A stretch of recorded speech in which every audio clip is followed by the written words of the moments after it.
আমার নাম জুনায়েদ খান। আমি সৌদি আরবিয়া জেদ্দা থেকে এসেছি, আর রিসেন্টলি বাংলাদেশে ভিজিট করতে আসি, যেটা এভরি 2 ইয়ারে করি। সো সরাসরি চলে যাচ্ছি ঘটনায়। সো ঘটনাটা হচ্ছে 2008 আর 7-8 এর দিকে, যখন আমি সামার ভ্যাকেশনে ঘুরতে বাংলাদেশে আসি। সো আমরা ঘুরতে আসলে আমার নানু বাড়ি থাকি আর কি। সো আমরা আসলাম, আর ওখানে আমার খালারাও ইন্ডিয়া থেকে এসেছেন, খালুরা দু ফ্যামিলি আসছেন, ইন্ডিয়াতে থাকে। তো আমরা গেট টুগেদার করলাম সবাই। ওনারা তো ইন্ডিয়াতেই থাকেন? হ্যাঁ, ওনারা ইন্ডিয়ার আর কি থাকেন আর কি। সো ওনারাও আসছেন, আমাদের সাথে দেখা করলেন। সো রাত্রে যেহেতু অনেক গেস্ট, আমরা সবাই একই রুমে ঘুমাইতাম। সো একদিন হঠাৎ রাত 3টার দিকে আমি আমার খালুর সাথে খাটে ঘুমাচ্ছি, আর নিচে আমার আব্বু আম্মু, আমার ভাই আর আমার মামা সবাই নিচে ফ্লোরে করে ঘুমাইছিল। সো আমি ওনার সাথে রাত্রে খাটে ঘুমাইছিলাম। তো হঠাৎ করে রাত মিডনাইটের সময় দেখি উনি আমার গলা চাপে ধরছেন। আপনার খালু? হ্যাঁ, আমার খালুটা গলা আমার চাপে ধরছেন। সো আমি হঠাৎ করে রাত্রিবেলা উঠে দেখি, ও মাই গড, এটা কি? সো ওনার দিকে তাকালাম, তো চোখ বড় বড় করে আর অনেক জোরে হাসলেন। হাসার পর আর কি আমি গলা টিপার কারণে আমার ঘুমটা ভাঙে যায় আর কি। সো আমি ওটা দেখে অনেক ভয় পাই। তো দেখে আমি সরাসরি নিচে ফ্লোরে লাফ দিয়ে দিই, আর যাই আমার মামার পায়ের উপরে পড়ে আর কি। তারপর আমি সেন্সলেস থাকি 10-15 মিনিটের মতন। তারপর আমার আম্মু আসে, আমাকে উঠাইলেন, সবাই উঠাইলো, কি হলো। সো আমি এতটুকু বললাম কি আমি আম্মুর পাশে ঘুমাবো, আর আমি ডিটেলে যাইনি হয়েছে কি আর কি। তো সকালবেলা উঠলাম, তো সকালবেলা উঠে সবাই আমাকে ঠাট্টামি করতেছে আর কি, মনে করছে কি যে হতে পারে কোনো নাইটমেয়ার দেখছি, এই জন্য আর কি আমি এভাবে করছি। আমি এটা বিশ্বাস করতে লাগলাম। তো তার ঠিক 1 সপ্তাহ পর আমার খালুর ফ্লাইট থাকে, উনি কলকাতা থাকেন আর কি। 1 সপ্তাহ পর কলকাতার ফ্লাইট থাকে ওনার বাসায়। সো খালা থাকে 1 সপ্তাহ উনি নানানদের সাথে টাইম স্পেন্ড করার জন্য। তো আমি আর কি খেলতেছিলাম আর কি, ওনার ফ্লাইট যেদিন গেছেন ওই দিন দুপুরবেলা আমি খেলতেছি। তো আমাকে খালা ডাকে বলে, জুনায়েদ এদিকে আসো। আমি গেলাম, যাওয়ার পর আমাকে বললেন কি, তুমি যে জিনিসটা দেখছো জুনায়েদ রাত্রেবেলা, ওটা কিন্তু সত্য।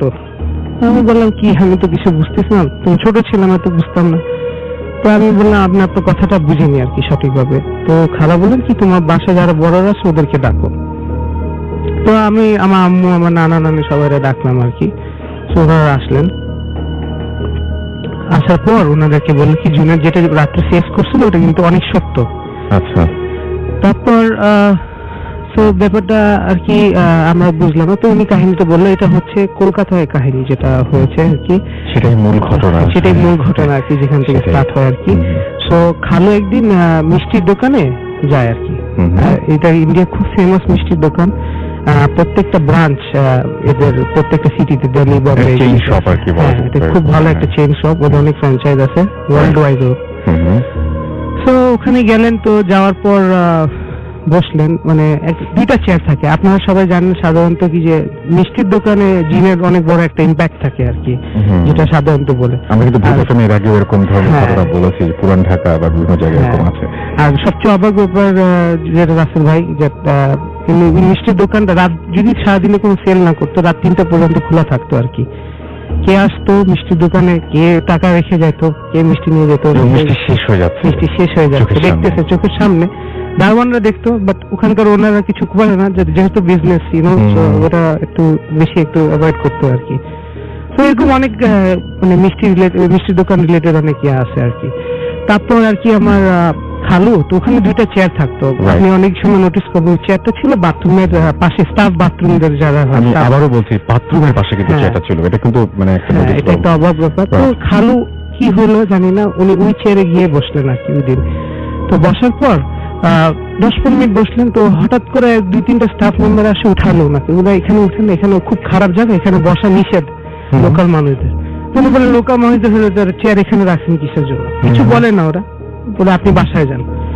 বাসায় আসার পর যেটা পজিশনটা হয় আর কি, বাসায় যাওয়ার পর খুব অবাক ব্যাপার রাসেল ভাই, অনেক জ্বর হওয়ার পর রুম বন্ধ করে রাখতেন, কোনো ধরনের আলো নিজের গায়ে শরীরে লাগাতেন না, আর খালি বাথরুম যেতেন, আসতেন বাথরুম যেতে, আর 2-3 কিলো ভাত বলতেন পাকানোর জন্য, আর উনি 2-3 কিলো ভাত একা খাই নিতেন।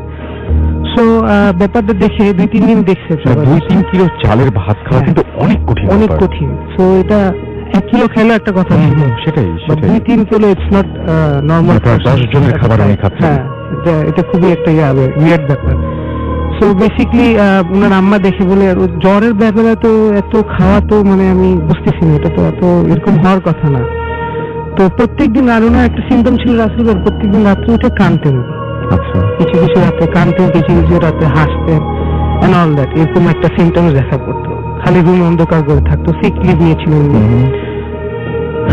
তো এই আর কি রাসেল ভাই। তারপর একদিন রাত্রে তো থার্ড নাইট যেটা হয়, প্রফেশনাল থার্ড নাইট যেটা হয়, একটা খালু ঘুমিয়ে আছেন খালুর পাশে।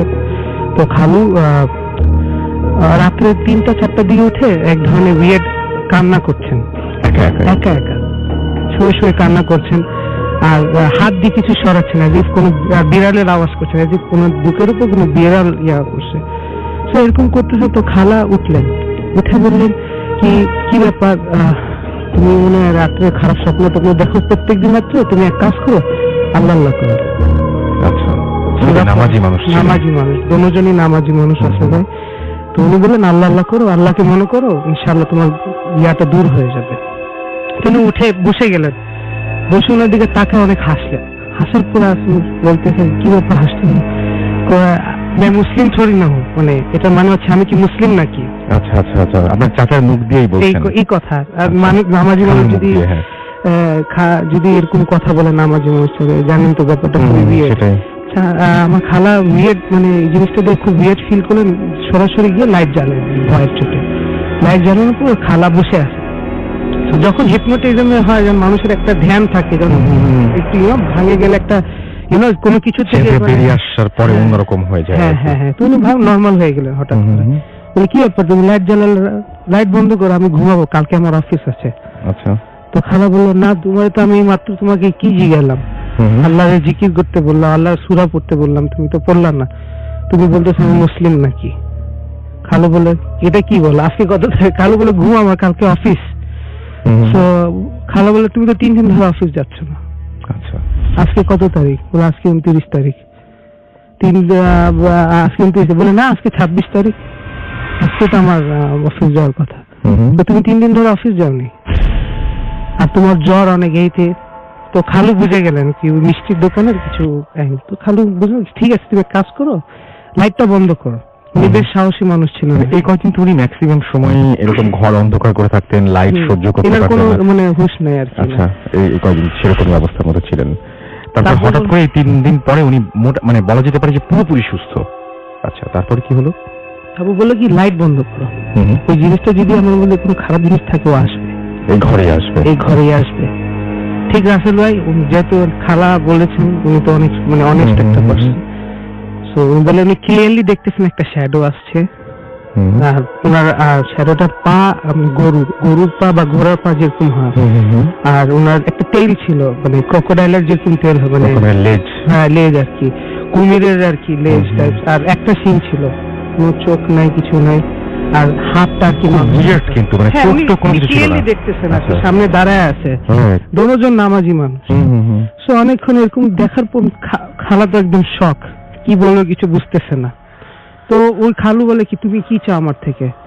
ও কিছু বলতেছে না, ওই যে স্পিরিটটা, মানে স্পিরিট বলবো হিন্দু জিনটা যে বলতেছে সোজা সোজা, ও না খালুকে বলতেছে কি তুমি ঘুমায় পড়ো।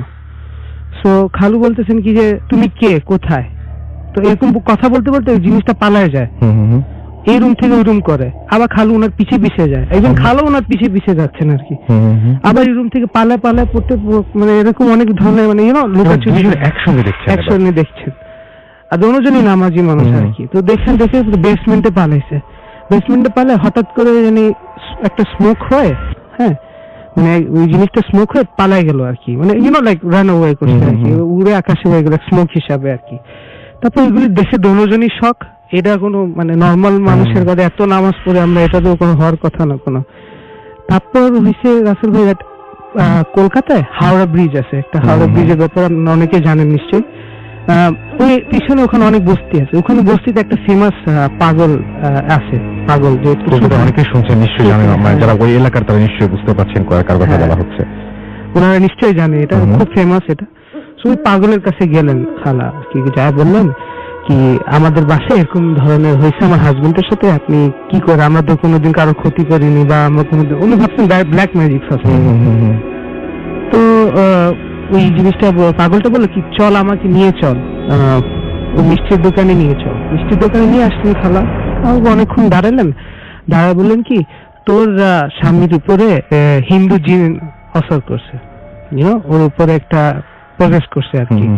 সো বেসিক্যালি এটা শোনার পর খালা তো আর কি মানে তো খালা বলতেছেন সলিউশন কি, তোমার এটা কোনো সলিউশন নাই, এটা একটারই সলিউশন, হাজ করতে হবে। তো খালা না মন খারাপ না করে বলে ঠিক আছে আমি আরো অনেক অনেক ধরনের মোল্লা টাইপস বা অন্য আরো অন্য করো যারা হুজুর ওদের বা যারা যাদেরকে ধরলেন আর কি, যারা এই প্যারানর্মাল দিয়ে যারা ডিল করে আর কি এক্সরসিজম করবে কিনা ভাবছে। সো ওই পাগলটি এটাও বলছিল, ইভেন রাসেল ভাই ভুলে গেছিলাম, বাট এই জিনিসটা তোর হাজবেন্ডকে সবসময় বিরক্ত করবে না, ঠিক আছে, আসবে মাঝে মাঝে আসবে, তোরা টের পাবি না, এটা এভাবে বসে তুই করে বলছিল উর্দুতে আর কি। তখন খালা বললেন কি যে আচ্ছা ফাইন, কোন উনি শখ আর কি, কি বলবেন, অনেক মোল্লাদেরকে নিয়ে গেল, ওর মোল্লা আসে এক্সারসাইজও করছে, কিছু কিছু মোল্লা কোনো ইয়া নেই, সলিউশন নাই, কোনো আউটওয়ে নাই, ওই পাগলটা বলে দিছে হাজ করা ছাড়া কোনো সলিউশন নাই ওটার। তারপর তো অনেক বড় একটা প্রবলেম, এরকম করে অনেকদিন থাকলো, তারপর এই কাহিনীটা আর কি এখানে শেষ হলো আর কি। খালা বললেন কি তোমার আঙ্কেলের উপরে কিছু পজেস্ট করা আছে। সো ওই দিন রাত্রে রাসেল ভাই আমি এটাই ফেস করছিলাম। সো আমরা সবাই বাসায় টেনশন না নাকি আমার উপরে কোনো পজিশন কি, আমার উপর কোনো পজিশন বা আমার সামথিং আমার পিছনে বিহাইন্ড আছে নাকি। সো অনেক আমারও একটু ঝাড়ফুঁক করলো আর কি, নর্মাল যেটা, কিন্তু আমার কিছু পুরো আলহামদুলিল্লাহ কিছু হয়নি।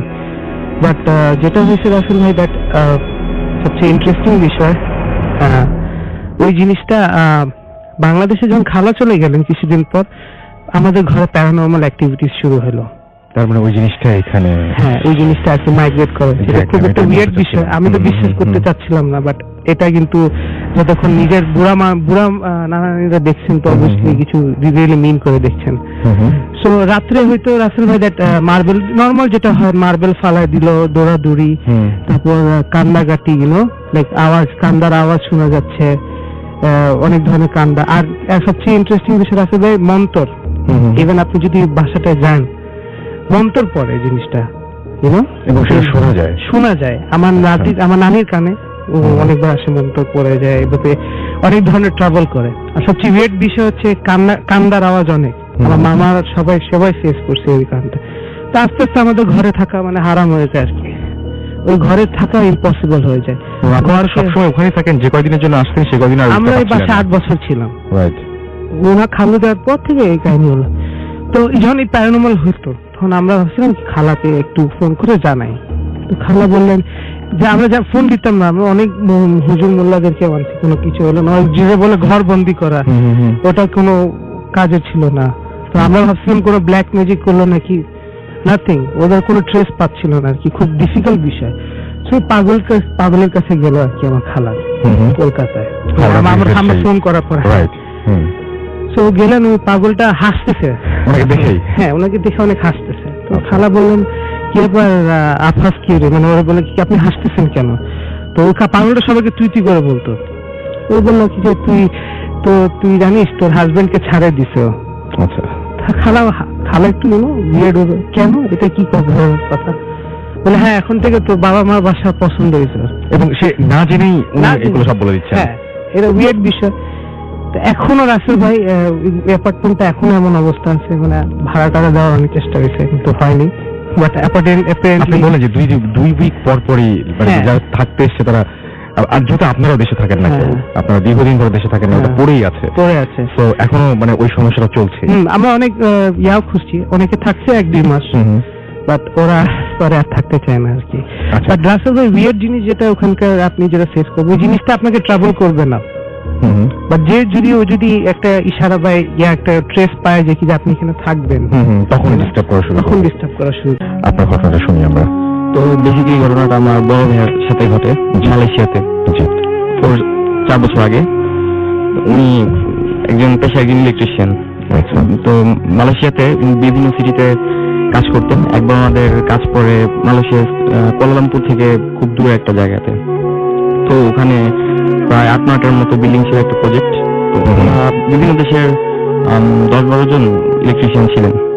তো ওনারা যে বিল্ডিংটাতে থাকতেন, ওনাদের কলিগদের একটা কমপ্লেন ছিল, কিছু কলিগদের, যে ওখানে ওনারা মানে উপরের ফ্লোর থেকে কোন একটা শব্দ পান। আচ্ছা। শব্দটা পান, তো সবাই শুনে নেই, যেহেতু ব্যাপারটা ওনারা তেমন ভাবে কেয়ারে নেয়নি। তো ওনারা যে ফ্লোরে থাকতেন, ওই ফ্লোরের কাজ শুরু হতে ওনারা সবাই শিফট করে উপরের ফ্লোরে। উপরের ফ্লোরে শিফট করার পরে সারাদিন কাজটা শেষ, রাত্রে যখন ঘুমাতে গেছেন, তো হঠাৎ আমার ভাইয়ার ঘুম ভাঙে ওনার এক কলিগের ডাকে। উনি তাকায় যেটা দেখেন যে দরজার সামনে একটা মেয়ে দাঁড়ায় আছে। আচ্ছা। মেয়েটা 18-20 বছরের হবে, মালয়েশিয়ান ট্রেডিশনাল ড্রেস পরা। তার চোখগুলো মানে একদম লাল, কোটের ভিতর ঢুকে আছে এরকম। আর মেয়েটা তাকে মানে কি যেন খুঁজতেছে, এবং তার ফেসের একটা সাইড সম্পূর্ণ মানে পুরা ঝলসানো। তো উনি ওই মেয়েটা কি যেন মানে খুঁজতেছে তাকে। তো একটা পর্যায়ে ওই মেয়েটার চোখ পড়ে একটা বাঙালি ছেলে, ছদ্মনাম বলতেছি আমি, রফিকের দিকে। তো ওই রফিকের দিকে তাকায় মেয়েটা মানে কি যেন বিড়বিড় করে বলতেছে আর হাসতেছে খুব। তো যখন এরকম সিচুয়েশন, ভাইয়াদের মধ্যে একজন ছিলেন ইন্দোনেশিয়া একটা ছেলে ছিল। তো সে একটা সূরা পড়ে জোরে জোরে হাতে তালি দিল। তো হাতে তালি দেওয়ার পরে মানে মেয়েটা কিছুক্ষণের মধ্যে হাসি থামায় দেয়, এবং পরে আস্তে আস্তে ওই জায়গাটা ছেড়ে চলে যায়। তো দেন ওনাদের কলিগ বলে যে তোমরা আজকে রাত্রের মধ্যে আর কেউ রুমের বাইরে যাও না। তো এটা নিয়ে ওনারা কথাবার্তা বলতেছেন যে কি দেখলাম। কিছুক্ষণ পরে মেয়েটা আবার ব্যাক করে আইসা আগের জায়গা থেকে একটু দূরে দাঁড়ায় বলতেছে, মানে আগের জায়গা থেকে একটু দূরে দাঁড়ায় তাকায় আছে একদম স্ট্রেট রফিকের দিকে, এবার কিছু বলতেছে না। তো অনেকক্ষণ তাকায় থাকার পরে মেয়েটা একাই চলে যায়। চলে যাওয়ার পরে এই হলো ফার্স্ট দিনের ঘটনা। তো তারপরে সকালবেলা যখন বস আসে, ভাইয়ারা সবাই বসের কাছে ঘটনাটা শেয়ার করে যে আমরা কালকে রাত্রে এমন কিছু একটা দেখছি। তো দেন বস বলে যে ঠিক আছে, আমি এখানকার যে লোকাল যে মাওলানা আছে তার থেকে দেখতেছি কি ব্যবস্থা নেওয়া যায়, তোমরা এই ব্যাপারটা কারোর সাথে শেয়ার করো না। তো এটা গেল ওদিনকার সারাদিন কাজকর্ম করার পরে রাত্রেবেলা যখন ওনারা মানে ঘুমাইতে যায়, তো এর আগে মানে রফিক ফ্রেশ হওয়ার জন্য যাবে। তো ওনারা যে ফ্লোরে থাকতেন ওই ফ্লোরের ওয়াশরুমটা বিজি ছিল। তো এই জন্য রফিক মানে উপরের ফ্লোরের ওয়াশরুমটা ইউজ করতে চায়। তো দেন ভাইয়ারা বলে যে না, যাওয়ার প্রয়োজন নেই, কারণ এমনি কালকে একটা ঘটনা ঘটছে। তারপর রফিক বলে যে না, আমি গ্রামের ছেলে, প্রবলেম হবে না, সমস্যা নেই, যাই। তো যাওয়ার পরে প্রায় 1 ঘন্টার মতো হয়ে গেছে, ওর কোনো খবর নেই। তো দেন ভাইয়ারা 2-3 জন মিলে উপরে যায়, যা দেখে যেটা যে রফিক একটা সাইডে দাঁড়ায় আছে, বাহিরের দিকে তাকায় কি যেন দেখতেছে। তো দেন ডাক দেয় যে রফিক, এবং ডাক দেওয়ার পরে হঠাৎ করে সে জাস্ট কি মানে তার পুরো ঘাটা ভাইয়াদের দিকে টার্ন করলো, টার্ন করে মানে খুব জোরে জোরে হাসতেছে। মানে সেই গত রাতে মানে তার ভয়েসটা মেয়েদের মতো, এবং গত রাত্রে ওই মেয়েটার মতো হাসতেছে জোরে জোরে। তো এটা দেখার পরে ওনারা খুব ভয় পায় নিচে চলে আসে। দেন ওনারা মানে নিচে যা ছিল বাকি কলিগ সবাই উপরে যায়, ওই রফিককে নিচে নিয়ে আসে। তো আনার পরে ওই ইন্দোনেশিয়ান ছেলেটা অনেক সুরা পড়ে ফুটু দেয়, দিলেও কিছুক্ষণ শান্ত থাকে। দেন আবার সে একই অবস্থা, আগের মতো মানে হাসতেছে, চোখ টোক লাল। তো এরকম ভাবে ফজর পর্যন্ত চলার পরে সকালে যখন বস আসে, তো বস জিনিসটা দেখেন, এবং ওখানকার লোকাল যে মাওলানা ওনাদের দ্বারা হেল্প নেওয়া ট্রাই করেন, বাট তেমন একটা সলিউশন বের করতে পারে না। একটা পর্যায়ে বস আর ওর রেসপন্সিবিলিটি নিতে চাচ্ছিল না, তো যার কারণে ওকে বাংলাদেশে ইমিডিয়েটলি পাঠিয়ে দেওয়া হয়। তো সবার মধ্যে একটা কিউরিয়াস ছিল যে মানে এতগুলো মানুষ থাকতে কেন রফিকের দিকে এইভাবে ওই জিনিসটা তাকায় ছিল এরকম কিছু। তো এরপরে যেটা হয় যে একদিন ওনাদের মধ্যে থেকে একজন বাংলাদেশের রফিকের আম্মুকে কল দেয় জানার জন্য যে কেমন আছে।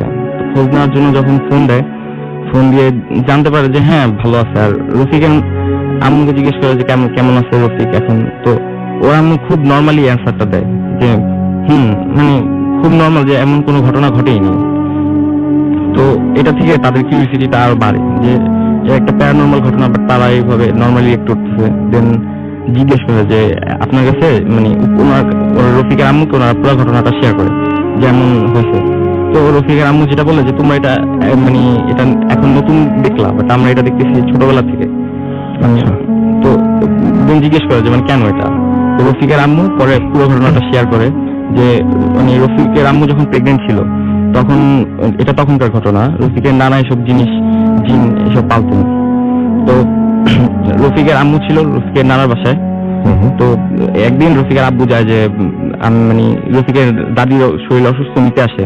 তো এরপর যেটা হয় মানে বলে যে রফিকের নানা বলে আজকে রাত্রে যাওয়ার দরকার নেই, রাত হয়ে গেছে, আর ওনারা যে রাস্তা দিয়ে আসবেন ওই জায়গাটা ছিল একটু খারাপ, মানে নৌকা দিয়ে আসতে হবে। তো তারপর রফিকের আম্মু মানে আসে, এন্ড রাস্তায় যেটা হয় যে মানে ওনারা একটা সময় ফিল করতে পারেন যে ওই জায়গাটা মানে স্পেসিফিক জায়গাটা আসার পরে মানে নৌকাটা ওনারা ফিল করেন যে নৌকাটা ভারী হয়ে গেছে আগের থেকে, মানে কিছু একটা আছে নৌকার মধ্যে। এই জায়গাটার একটা ঘটনা আছে, এই জায়গার একটা ঘটনা আছে যে মানে এরকম হয়েছে ওখানে যারা মাছ ধরতে যায় তাদের মধ্যে অনেকে এমন হয়েছে যে ওখানে মাছ ধরে আসার পর এমন কিছু দেখছে এরপর থেকে পরে তারা সুইসাইড। রফিকের মায়ের সাথে কি হয় সেটা একটু বলেন। তো তারপরে যেটা হয় যে রফিকের আম্মু মানে ড্রিম দেখতো, মানে ওই দিন ওইখান থেকে আসার পরে নিষেধ অমান্য করে আসার পরে উনি প্রতিদিন রাতের বেলায় স্বপ্ন দেখতেন। স্বপ্ন কি দেখতেন? হ্যাঁ রাইট, স্বপ্নে দেখতেন যে ওনাকে কিছু একটা সামথিং একটা ফিগার, উনি স্পষ্ট দেখতেন না, বলতেছে যে তোমার ছেলেটাকে আমার পছন্দ হয়েছে, এই ছেলেটা তোমার ছেলেটা হলে আমাকে দিয়ে দিবা, মানে এই টাইপের কথাবার্তা বলতো। আর রফিকের আম্মুর সাথে যেটা হতো যে রফিকের আম্মু প্রায় ফিল করতো যে ওই কিছু একটা প্রেজেন্স আছে তার আশেপাশে, কিছু একটা প্রেজেন্স ফিল করতে পারতেন। এবং মানে বাজে পশু পচা 6-7 দিন পচলে যেমন যেটা বলেছেন আমাকে, আমার সেটা মনে আছে, সেটা হচ্ছে যে আপনার স্বপ্ন দেখতো যখন প্রেগনেন্ট অবস্থায় এবং যখন বাচ্চাটা জন্ম নিল তারপরেও তিনি স্বপ্ন দেখতেন এবং স্বপ্ন দেখতেন ঠিক একইভাবে যে কেউ একজন তার বাচ্চাকে নিয়ে যেতে চাচ্ছে। এবং শেষে তিনি না পেরে একটা সময় তার বাবার কাছে এই ব্যাপারে মানে সলিউশন চান। তার বাবা কি কোনো সলিউশন দিতে পেরেছিলেন? হ্যাঁ, তার বাবা ইনস্ট্যান্ট কিছু সলিউশন দিয়েছিলেন। যেমন উনি ওই যেটা যে জিনটা মানে জিন হোক বা স্পিরিট হোক যেটা রফিককে নিতে চাইতো উনি ওইটাকে কয়েদ করে রাখছিলেন। এন্ড এরপরও যখন রফিকের প্রবলেম হইতো দেন রফিকের নানা ওখানে মানে রফিক একটা তাবিজ দিচ্ছিল যার কারণে তেমন ভাবে রফিকের তেমন কোনো প্রবলেম হইতো না। পরে আবার প্রবলেমটা হলো? হ্যাঁ, প্রবলেমটা পরে শুরু হয় যখন মানে ওই রফিকের নানা বলছিল যে তাবিজটা যাতে না হারায়। তো দেন রফিক বড় হওয়ার সময় মানে ওর নানা মারা যাওয়ার পরে কোন একভাবে তাবিজটা হারায় যাওয়ার। অনেক ধন্যবাদ আপনাকে আপনার ঘটনার জন্য। রুবেল বলছি ফ্রম জগন্নাথ ইউনিভার্সিটি। ওকে, আমরা চলে যাই ঘটনায়। আচ্ছা ঠিক আছে রাসেল ভাই, ঘটনাটা হচ্ছে 2011 সালের এপ্রিল আর মে মাসের দিকে কাহিনীটা। তখন আমার কোচিং, আমি আসলে আমার ইন্টারমিডিয়েটে পড়তাম, তখন আমার কোচিংটা ছিল রাত 8:30 পর্যন্ত। অ্যাকচুয়ালি বাসায় মানে কথা বলার মতো পসিবল ছিল না, দ্যাটস ওয়াই আমি বাসায় বলছিলাম রাত 10টা পর্যন্ত কোচিং। এই জন্য আমি ওই সময়টুকু আমার পাশে বাসাটা ছিল আমাদের শেরপুর, আমার বাসাটা হচ্ছে শেরপুর জেলার সদরে, এখন একটা বড় গুরুস্থানের পাশে আমাদের বাসাটা। ঠিক আছে, তো আমি ওই সময়টুকু যে সময়টুকু আমি বাইরে থাকতাম ওই সময়টুকু গুরুস্থানে বসে ফোনে কথা বলতাম অথবা ফ্রেন্ডের সাথে আড্ডা বা গান শুনতাম। আচ্ছা, তো ঘটনার দিনও আমি গান শুনছিলাম গুরুস্থানে বসে। দিনটা ছিল, রাতটা ছিল অনেক অন্ধকার। ঠিক আছে, রাত 9টার দিকে আসল ভাই। তো আমি বসে গান শুনছি, মানে কথা বলার জন্যই ওয়েট করছিলাম। তো এর মধ্যে হঠাৎ করে আমি অনেক বেশি অন্ধকার ছিল যে আমি ফিল করি যে আমার পিছন থেকে একজন মানে কিছু একটা আমাকে মানে আক্রমণ করেছে। আচ্ছা, ঠিক আছে, তো আক্রমণ করার পর তো আমি মানে অ্যাটলিস্ট আমি ভয় পাইনি যে ভূত পেট বা অন্য কিছু। ঠিক আছে, তো আমি ওই সময় রাসেল ভাই ভয় পাইছিলাম যে হয়তো বা গুরুস্থান থেকে কোনো জীব জানোয়ার আমাকে ধরছে। আমি লাফাচ্ছিলাম, ওটা ছাড়ানোর জন্য লাফাচ্ছিলাম। তো অনেকক্ষণ লাফানোর পর ওটা ছাড়ছিল না, অ্যাটলিস্ট 2 থেকে 3 মিনিট পর ওটা ছেড়ে দেয় আমাকে। ছেড়ে দেওয়ার পর আমি মানে বোকা বনে যাই আমি কেন লাফাচ্ছিলাম।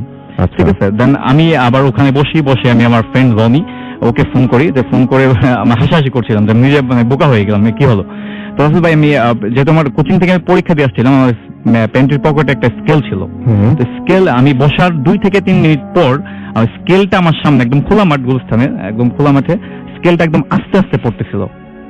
আচ্ছা, তো ওইটা দেখে আমি মানে চরম ভয় পাই। এমনি খুব অন্ধকার ছিল, এলাকায় ইলেকট্রিসিটিও ছিল না। তো আমি ওখান থেকে আমার একদম গায়ের লোম দাঁড়িয়ে যায়, আমি একদম দৌড়ে বাসায় চলে আসি। তো বাসায় এসে কাহিনীটা আমি কাউকে বলি না, কারণ বললে হয়তো রাত্রিবেলা মা কোচিং এর সাথে যাবে, আমাকে একা যেতে দিবে না। ঘটনার দিন ছিল আপনার শনিবার, ফার্স্ট শনিবার। সেকেন্ড শনিবার আমি আমাদের বাসায় আমি ওই দিন ফ্রেন্ডের কাছ থেকে অনেক রাত করে বাসায় আসি। তো আমাদের বাসায় ডাইনিং এ আপনার বেসিন ছিল না, দেখছেন মা আপনার ওই ডাইনিং এর উপর একটা মেলামাইনের বড় একটা গামলা রাখছিলেন, ওখানে আমরা হাত ধুইতাম আর কি, বা প্লেট পরিষ্কার করতাম। তো আমি বাসায় ফিরে দেখি সবার খাওয়া শেষ, আমি বাকি আছি। তো আমি এসেই দেখি গামলাটা একদম পানিতে ভরা, মানে হাত ধোয়ার কোনো ওয়ে নাই। তো আমি বাসায় চিল্লাইতেছিলাম যে এটা মানে পরিষ্কার করে কেন রাখে নাই। তো অনেকক্ষণ চিল্লাচিল্লি করো, আমি খাইতে বসি না তখন আর কি, আমি বসবো, জাস্ট চেয়ারটা আমি টান দিছি, আমার ডাইনিং এর সাথে আমার হাত বা আমার বডি কোনো টাচ লাগে নাই। তো এই সময় আপনার আমার গামলাটা এমন ভাবে পড়ে যায়, ঠিক আছে, মানে আমার রানিং এর সাথে কোনো রিলেটেডই না। হ্যাঁ, এটা দূরে থাকার কথা, একটু দূরে একদম ready না। থাকবে, আমি right. জাস্ট চেয়ারটা ধরছি, এই সময় আমার গামলাটা পড়ে যায় একদম ফ্লোরে। একাই। এমন ভাবে পড়ে যাতে আপনার 20 থেকে 25টা টুকরা হয়ে যায়, এটা অসম্ভব। উইয়ার্ড ব্যাপার, মানে খুবই। একদম ঘোরা ঘোরা হয়ে যায়, ঠিক আছে, পানি সহ একদম। তো মা উঠে তো চিল্লাচিল্লি শুরু করছে, বাচ্চা আমি রাগারাগি করে এটা ফেলে দিচ্ছি, ঠিক আছে। তো এটাও তো বাট সবাই মা আমাকে বকাবকি করছে, বাট আমি তো বুঝতে পারছি যে কাহিনীটা কি। গত শনিবারের কাহিনীটা ওইরকম হলো। আর একটা জিনিস মিস করে গেছি যে গত শনিবার এই কাহিনীর পর থেকে আমি সাপ, ইঁদুর, মানে বাসায় ঘুমালে চোখ বন্ধ করলে বা চোখ খুলেও দেখতাম ওয়ালে হাঁটতেছে এরকম। তাই হ্যাঁ, মানে জাস্ট আপনি চোখের সামনে একদম দেখতে পাচ্ছেন? হ্যাঁ, মানে চোখের সামনে। এটা কোনো কি শ্যাডোর মতো না, একদম আপনি জলজন্ত একদম ক্লিয়ার, একদম জলজন্ত একদম জলজন্ত ক্লিয়ার। My God. আমি হঠাৎ চোখ খুলে দেখতাম যে ওয়াল দিয়ে হাঁটতেছে। তো আমি হঠাৎ করে ভয় পেয়ে যেতাম, বাট আবার দেখতাম না কিছুই নাই। তো ফ্রেন্ডদের সাথে হাঁটতে গেলেও মাঝে মাঝে আমি লাফাইতাম, মানে এমনি লাফ দিয়ে উঠতাম, আমার নিজে চমকায় উঠতেন আর কি। হ্যাঁ, সাপ বা ইঁদুর হেঁটে আচ্ছা যাচ্ছে। আচ্ছা আচ্ছা আচ্ছা। তো আমি ফ্রেন্ড অনেক সময় ফ্রেন্ডকে বলতাম না, কারণ এটা বললে সবাই হাসবে দিনের বেলাও, ঠিক আছে। তো গেল, তখন থেকে আমি নিজে একটু সতর্ক ছিলাম যে রাতের বেলা একা বের হইতাম না। তো নেক্সট স্যাটারডে, পরপর 3 স্যাটারডে, কিন্তু ঘটনাটা 3টাই আপনার স্যাটারডে। তো নেক্সট স্যাটারডে আমি ওই দিন 1 সপ্তাহ তো আস্তে আস্তে ঘটনা আবার ভুলে গেছি, ঠিক আছে। তো ভুলে যাওয়ার পর আমার এক ফ্রেন্ড ওই দিন ফোন দেয় রাত 12:30টার দিকে। তো ওর ইমার্জেন্সি ফ্ল্যাগজি লাগবে, ঠিক আছে। তো আমাদের বাসাটা ছিল আপনার শেরপুরের সিংপাড়া এলাকায়। তো সিংপাড়া থেকে খড়মপুর, ওখানে রাত 1টা-1:30টা পর্যন্ত ফ্ল্যাগজি দোকান খোলা থাকে। আচ্ছা। তো আমি যাবো কি যাবো না চিন্তা করলাম। আর অ্যাকচুয়ালি আমি আগে থেকে একটু রাতের বেলা বাইরে মানে থাকতে পারতাম, ভয় পেতাম না। তো আমি বের হই রাতের বেলা ফ্ল্যাগজি দেওয়ার জন্য। এবং ওই জায়গায় তো 1টা-1:30টা মানে অনেক রাত। হ্যাঁ, হ্যাঁ, মোটামুটি অনেক রাত। রাস্তায় সব দোকানপাট বন্ধ হয়ে যায়, দু একটা চায়ের দোকান খোলা থাকে। তো আমি বের হই বাসা থেকে, চুরি করে বের হই বাসা থেকে, পেছন দরজা দিয়ে বের হই। তো বের হয়ে আমি যাচ্ছিলাম খড়মপুর ফাদ ভাইয়ের দোকানে যাই। তো ওখানে বসে আমি আড্ডা দিই কিছুক্ষণ, উনি আমার পরিচিত ছিল। তো সবসময় ফ্ল্যাগজি করতাম, আড্ডা দিয়ে ফ্ল্যাগজিও দিই। ফ্ল্যাগজি দিয়ে 1টা-15 বা 20 এরকম আমার টাইমটা মনে হচ্ছে আর কি। তো আমি বের হয়ে আমি খড়মপুর 3 রাস্তা মজা শেরপুর থেকে শুনতেছে, ওরা নিশ্চয়ই বুঝতে পারছে যে মোড় থেকে আমি বাসার দিকে যাব, আমার মোড়ের বাসার দিকে রান করবো। তো এই সময় দেখি একটা মেয়ে, টোটাল আপনার মেয়েটার ড্রেসটা হচ্ছে একদম সাদা জামা, ক্লাস 3-4 মেয়েরা যেরকম পরে, ফ্রক, কিন্তু নিচে লাল পাড়, ইভেন পায়ে আলতা দেওয়া। আর পিছন থেকে আমি চুলগুলো দেখলাম একদম মানে কোমরের নিচ পর্যন্ত। আচ্ছা। তো আমি হেঁটে হেঁটে যাচ্ছি, আমার কোনো কিছু কনসেন্ট্রেশন নাই যে রাত 1টার সময় একটা মেয়ে মানুষ অসম্ভব। আর আমার এদিকে কোনো খেয়াল নাই, মানে আমি জাস্ট ইমপ্রেসড যে আমি মেয়েটার পিছনে যাচ্ছিলাম, ঠিক আছে। মেয়েটার পিছনে যাচ্ছি, আমি মানে আমাকে অদ্ভুত ভাবে টেনে নিয়ে যাচ্ছে আর কি মেয়েটা, অন্য কোনো দিকে আমার কোনো খেয়াল নাই। আমি যাচ্ছি। তো আমাদের খড়মপুর মোড় থেকে হেঁটে হেঁটে কলেজের সামনে আপনার ডান দিকে টার্ন করলে আপনার ডিসি অফিস আমাদের শেরপুরে। তো ডিসি অফিসের সামনে আপনার পুকুর। আমি ওই পর্যন্ত হেঁটে যাচ্ছি, তখন আমার 10 থেকে 15 হাত আচ্ছা আপনার ডিস্টেন্স মেয়েটার সাথে। আমি কোনোভাবে ধরতে পারছি না, বাট আমার খুব ইচ্ছা হচ্ছে মেয়েটার সাথে কথা বলবো। আচ্ছা। তো আমি যখন পুকুরটার সামনে আসি, তখন মানে আমার সেন্স ফিরে যেটা আমি মানে কোথায় আসছি, মানে অনেক রাত। তো আমি তো বাসা থেকে বেরিয়েছি রাত 12:30টার দিকে। তো আমি তখন দাঁড়াই আমি ফোন বের করি, দেখি আমার ফোনে অনেকগুলো ফোন আসছে। আমাকে যে ফোন দিচ্ছিল অনেকগুলো ফোন দিছে। তো আমি ঘড়ি দেখি রাত 3টা বাজে। আচ্ছা। তখন আমি শকড, মানে আমি তখন ভয়টা পাই। আমার একদম মানে অন্ধকার এবং ওইদিকে রুট লাইট গুলো অফ থাকে, নষ্ট থাকে, অনেক অফ থাকে। তো আমি ওই সময় প্রচন্ড ভয় পাই এবং দাঁড়াই যাই ওখানে। আমি দাঁড়ানোর সাথে মেয়েটাও দাঁড়াইছে। আমি ঘড়ি যখন 3টা দেখছি, কারণ আমি খড়মপুর থেকে ডিসি অফিসে আসতে আপনার 15 মিনিটের বেশি লাগার কথা না, হেঁটে আসলে 12 থেকে 15 মিনিট লাগে। তো আমি রাত 3টা বাজে কিভাবে সময়, এত বেশি হাঁটি নাই, রাইট, ঠিক আছে। তো আমি রাসেল ভাই তখন দেখি মেয়েটা আমার দিকে আসতেছে, ঠিক আছে। আমি জাস্ট তাকায় আছি, ইভেন আমি নড়তেও পারছি না, দৌড়াতেও পারছি না। আমি একদম ঠান্ডা, একদম জমে গেছে। তো এই সময় আসছে, তো এসে মেয়েটা আমাকে টাচ করে। আমাকে টাচ করার সাথে সাথে আমি জ্ঞান হারাই, ঠিক আছে। টাচ করার সাথে সাথে জ্ঞান হারাই। তো জ্ঞান আমার যখন ফিরে, সবচেয়ে ইম্পর্টেন্ট এটা হচ্ছে যে আমি যখন জ্ঞান ফিরে তখন আমি গুরুস্থানে। এর আগে বলেন, এটা খুব অদ্ভুত ব্যাপার। আমি আর ছোট থেকে মানে আমি ওই জায়গাটাই, যে জায়গাটা বেশি খেলাধুলা করি, ইভেন কথা বলি, ফার্স্ট ঘটনা যেখানে হয়েছে, ইভেন সবসময় ওই জায়গাটা দিয়ে থাকি। ইভেন আমি রাত 12টা, 1টা, 2টা, 3টা সবসময় ওখানে যাইতাম, যেখানে সন্ধ্যার পরে অনেকে যাইতে ভয় পাবে একা। তো আমি জ্ঞান ফিরে আমাদের এলাকায় একটা মিয়াদ ভাই, মানে আমাদের সিংপাড়া মিয়াদ ভাই সবাই চিনবে মানে এলাকার। তো উনি এসে আমাকে আমার ঘুম ভাঙায়, আমাকে জাগায় আর কি। তো আমি উঠি, ওঠার পর আমাকে বলে তুই এখানে শুয়ে আসছিস কেন। আর ব্যাপারটা ওর কাছে হয়তো ওয়ার্ড লাগে না, কারণ ও জানে যে আমি এই জায়গায় এসে ফোনে কথা বলার জন্য বা যেখানে কারণে হোক আমাকে কেউ খুঁজে না পেলে আমাকে ওখানেই পাবে। তো আমি আমি তো অবাক হয়ে যাই যে আমি এখানে কিভাবে, তখন আমার পুরো রাতের কাহিনীটা মনে পড়ছিল। ইভেন বাসায় এখন আমার ভাইয়া শুনছে, জুয়েল, ও সিলেট থাকে, ওই দিন সকালবেলা বাসায় গিয়ে আমাকে মার খাইতে হয়েছিল যে আমি রাতের বেলা বাসা থেকে চলে গেছি। আচ্ছা, ঠিক আছে, ও আমাকে মারছে, তারপর আমি কাহিনীটা ওকে, মানে ও তখন বলা হয় নাই, পরে অবশ্যই শেয়ার করা হয়েছে। এই ছিল আমার কাহিনী রাসেল ভাই। তো হ্যাঁ, তো বেসিক্যালি স্টোরিটা হচ্ছে ইন্ডিয়ার লাদাখ। আপনারা অনেকে ছিলেন, খুব একটা ফেমাস টুরিস্ট স্পট, বাট ওখানে অনেক প্যারানর্মাল হয়। আর আমার ফ্রেন্ড যেটা বলেছেন ওনার আত্মীয়র সাথে, মানে এটা ঘটনা আর কি। আর এটা নিয়ে ইন্ডিয়ান টাইমস আর ইন্ডিয়ান অনেক নিউজ পেপার মেনশন করছি না, যেটা ভুলে মেনশন করে ফেলছি, বাট আর্টিকেলও লেখা হয়েছে। আচ্ছা, ইভেন একটা ফেমাস শো করা হয়েছিল, মানে প্যারানর্মাল শো, ওখানে অনেক এই জিনিসটা নিয়ে টানা হয়েছে। এটা একটা ট্রু স্টোরি আর কি। সো বেসিক্যালি এটা হচ্ছে একটা ফ্যামিলির, যেটা একটা ফ্যামিলিতে বাবা, মা আর একটা মেয়ে। সো বেসিক্যালি যেটা হয়, ওরা তিনজন মিলে হানিমুনে যায়, মানে ওর আব্বু, ওর আম্মু আর ওনার যে মেয়েটা থাকে, ওনারা সবাই হানিমুনে যায় কিছুদিন পর। সো সবাই যায় একসাথে। হানিমুন বলতে গেলে একটা ছোট একটা লাদাখের ট্রিপ, ঠিক আছে। সো ওরা যাওয়ার পর ওর মাকে হঠাৎ করে একটা হোটেল ছিল, হোটেলের নাম নিচ্ছি না, সো ওই হোটেলের গার্ডেনে যখন ওরা যায় তখন ও পজেস হয়ে যায়, মাটা, ঠিক আছে। পজিশন হওয়ার পর পরে যেটা জানলো, অনেকে ওখানে প্রিস্ট দেখালো। তো উনি বোম্বেতে যখন আসে ওনার ইয়াতে, তো বোম্বেতে আসার পর ওনাকে মানে দেখা গেল 7টা জিন পজেস্ট করছে ওনাকে। আচ্ছা, আর অনেকে বলে 7টা স্পিরিট, যেটা ইংলিশে বলে আর কি। তো করার পর ওর মাকে 12 বছর প্রায় রাসেল ভাই হিন্দু পণ্ডিত থেকে শুরু করে মুসলিমের মোল্লার থেকে শুরু করে সবার কাছে গেছেন আর কি, সবার কাছে গেল আর কি, সব রিলিজনের গেল, কোন সুফি লোকদেরকে দেখো দরবার দেখালো, কিচ্ছু হলো না। আর 12 বছর আর কি ওই জিনিসটা পজেস করে আসে, 7টা জিন আর কি। আচ্ছা, সো করার পর যখন মেয়েটা বড় হয় আস্তে আস্তে, তখন একটা মোল্লা, একটা খুবই ফেমাস মোল্লা, যেটা একটা জায়গা আছে, না মেনশন করবো না মোল্লাটা কোথা থেকে। সো উনি বলেছেন কি, তুমি একটা কাজ করবা, যখন তোমার মেয়ে 18 বছর, তোমার মেয়েকে মা থেকে দূর করে দিবা। অথচ মাটা একটা রুমে পড়ে থাকতো, কেউ ওখানে ঢুকতো না, কোনো খাওয়া নেই, পা হাত মোড়াতো, উইয়ার্ড পজিশন নিত। আমরা জানি আমাদের বডিতে 206টা বোন, 206 বোনস থাকে, এমন কোনো বোন নাই যে সে ভাঙে নেই, ভাঙতো, মোড়াইতো হাত, মানে মাটা পজিশন কারণে, যেটা নর্মাল ছবিতে দেখা হয় ওভাবে করতো। তারপর করার পর তো একে বড় হলো কি মাথায় দুই, যাতে ওর মেয়েকে পজেস না করে পরে। তো অনেকক্ষণ পর 18 বছর যখন মেয়েটা হয়েছে, মেয়েটা ইউএসএ চলে যায়, ইউএসএ থেকে আবার আসে বেড়াতে, মাকে তো দেখতে দেন ওর বাবা। তারপর আর কি যেটা হয়, ওর মেয়ে যখন ইউএসএ তে যায়, তখন একটা খুব ফেমাস, একটা খুবই যারা এক্সোরসিজম প্রফেশনাল আছে, যারা হিডেন থাকে, বুদ্ধিস্ট কিন্তু ওই প্রিস্টটা। আচ্ছা, তো ওকে ডেকে নিয়ে আসলো আর কি ইউএসএ তে, মাকে ঠিক করানোর জন্য, যাতে ওর মাকে দেখবে আর কি। সো ওরা চেষ্টা করছে লাস্ট টাইম একটা এক্সোরসিজম পারফর্ম করতে, যদি এইটাই সবচেয়ে মানে আজব টাইপের এক্সারসাইজ। হ্যাঁ, সেটাই। এক্সোরসিজমের কিছু রুল হচ্ছে, যেটা যখন একটা মানুষ পজেস্ট করে আছে, ও চোখে না দেখতে। আমি সবার জন্য একটু বলি যে এক্সোরসিজম হচ্ছে, আমরা যেটা বলি, আমাদের এখানেও বলা হয় যে কোনো কিছু ছাড়ানো আর কি।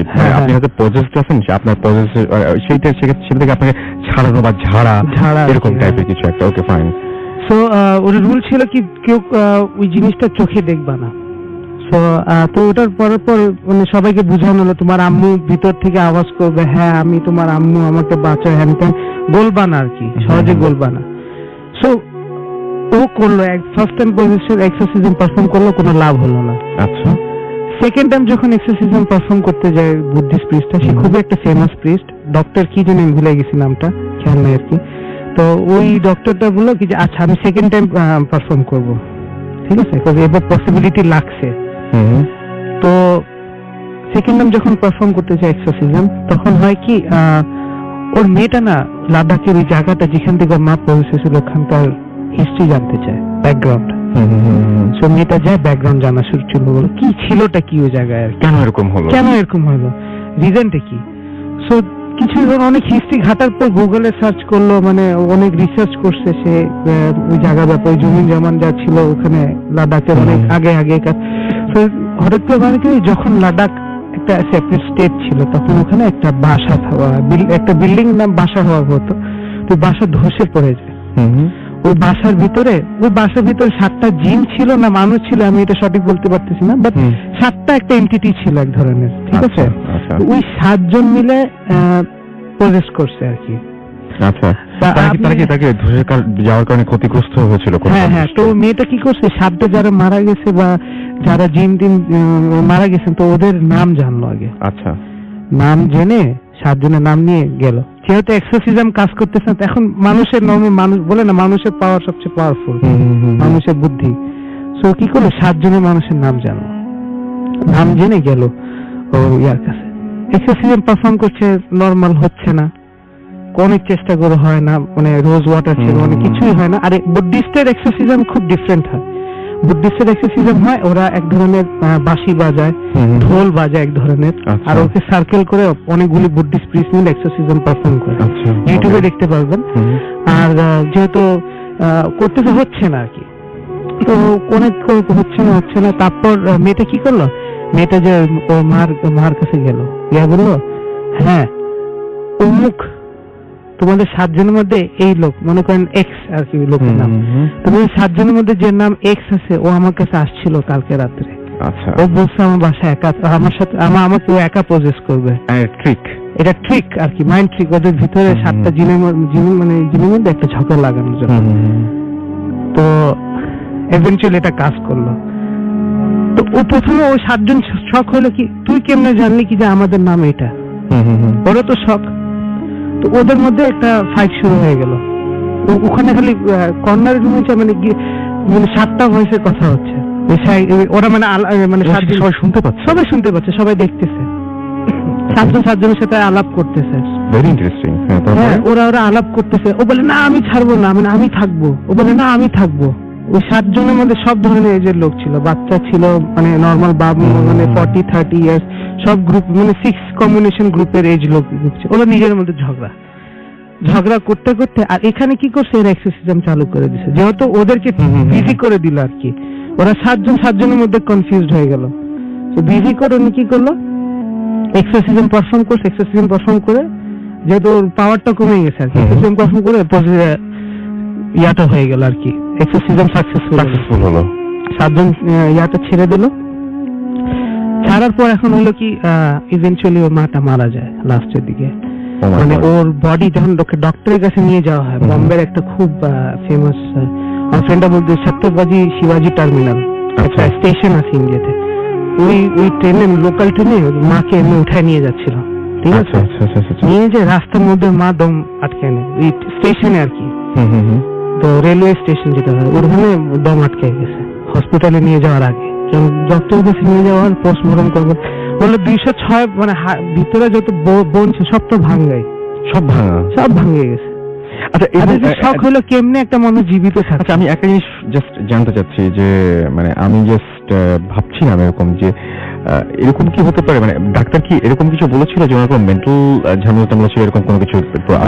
ডক্টর যেহেতু ওর সবকিছু চেক করলো, আপনি জানেন প্রত্যেকটা জিনিস চেক করা হয়, নর্মাল ব্রেনের যেটা সেলস নর্মাল ফাংশন করছে এগুলো না, সব ঠিক আছে, দ্যাটস জাস্ট বিকজ বোনস, প্রত্যেকটা বোনস ভাঙা বডিতে।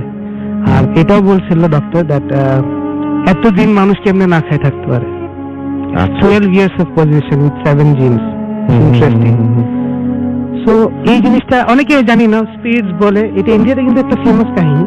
এটার উপর অনেক বড় একটা ইয়াও আসছে আর কি, ইউটিউবে ভিডিও। হ্যাঁ, যারা ইন্ডিয়াতে আছেন এই মুহূর্তে, নিশ্চয়ই আমাদের আরো আপডেট দিতে পারবেন। আপডেটস আমরা চাই আপনাদের কাছ থেকে, এবং আপনারা অবশ্যই এই ঘটনাটা আরো মানে যারা জানেন, হ্যাঁ সেটাই। সো বেসিক্যালি তো ডক্টর গেল, তো চেক করলো, ডক্টর তো বললো এরকম কেস তো আমি আমার লাইফে ফার্স্ট টাইম দেখছি আর কি। সো বেসিক্যালি মা ইভেন্চুয়ালি মারা যায়, এটা খুব একটা বড় লস। আই হোপ মানে এটা খুব একটা বড় লস আর কি, এটা খুব আর্টিকেলসে আসলো, মানে হইচই করলো আর কি স্টেটের মধ্যে। ইন্ডিয়ার নর্মাল স্টেট নিউজ পেপার যেটা হয়, মহারাষ্ট্র নিউজ পেপার, ওখানে অনেকবার পাবলিশ করা হয়েছে আর কি।